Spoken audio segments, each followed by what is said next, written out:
Zamon o'zgaradi, shaharlar kengayadi, odamlar shoshadi.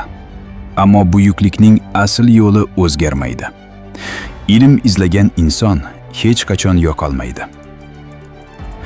Amir Temur yoshlarni ko'rib shunday der edi: Kitob eng sodiq ustozdir.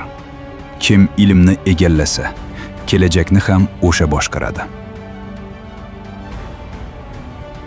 Sinovlar insonni chiniqtiradi. Har bir imtihon bu faqat bilim emas, balki sabr va iroda sinovidir.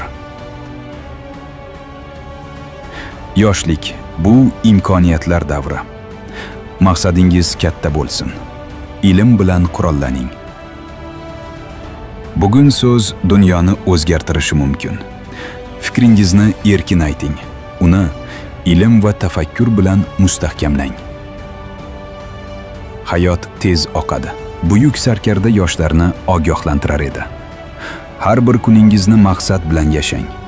Tarix buyuk insonlarni eslaydi. Ey yoshlar, ilm o'rganing, mehnatdan to'xtamang va maqsadingizdan qaytmang. Chunki kelajak bilimli, jasur va vatanini sevgan yoshlar qo'lidadir.